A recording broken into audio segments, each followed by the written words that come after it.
Kaleshwaram report మీ దగ్గరికి ఎలా వచ్చింది? పబ్లిక్ డొమైన్ నుంచి తొలగించాలని ఆదేశాలు ఇచ్చాం కదా. ఎస్కే జోషి తరపు అడ్వకేట్ కు హైకోర్టు ప్రశ్న, వచ్చే వారానికి వాయిదా వేసిన న్యాయస్థానం అంటూ చూస్తాం. సో అంటే చూడండి ఏ విధంగా కాళేశ్వరం రిపోర్టు ఇప్పటివరకు ఎవరి దగ్గర రాలేదు, కానీ ప్రస్తుతం ఎస్కే జోషి మాజీ సిఎస్ దగ్గరికి పోయింది. దాన్ని బేస్ చేసుకొని కాళేశ్వరం రిపోర్టు పైన మా పైన విచారణ చేద్దని చెప్పేసి ఆయన కోర్టు పోతే కోర్టు ముట్టికేలేసింది.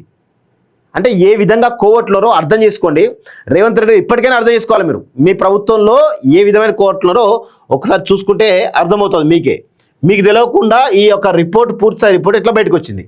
పీసీ ఘోష్ నివేదికను పబ్లిక్ డొమైన్ నుంచి తొలగించాలని ఆదేశించే కదా, అది మీ వద్దకు ఎలా వచ్చిందో అఫిడవిట్ దాఖలు చేయండి అని మాజీ సీఎస్ ఎస్కే జోషి తరపు అడ్వకేట్ను హైకోర్టు ఆదేశాలు జారీ చేసింది.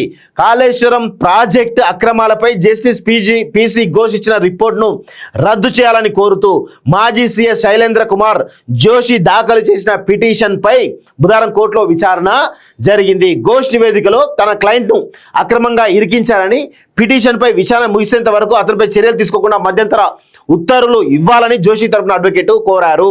సో ఘోష్ కమిషన్ ఇచ్చిన నివేదికను మీ వద్దకు ఎలా వచ్చింది అంటూ హైకోర్టు రివర్స్గా హైకోర్టు కౌంటర్ ఇచ్చింది.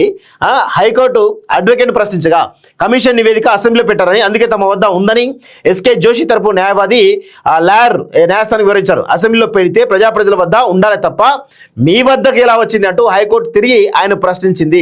రిపోర్ట్ వెబ్సైట్లోనూ ఉంది అంటూ న్యాయవాది సమాధానం చెప్పారు. ఈ కేసు విచారణ న్యాయస్థానం వారం రోజుల పాటు వాయిదా వేసిందంటూ చూస్తాను. అంటే రివర్స్ ఎస్కే జోషినే కోర్టు తప్పుపట్టిందంటే ఏ విధంగా ఉందో అర్థం చేసుకోవాల్సిన అవసరం అయితే ఉంది మిత్రులారా.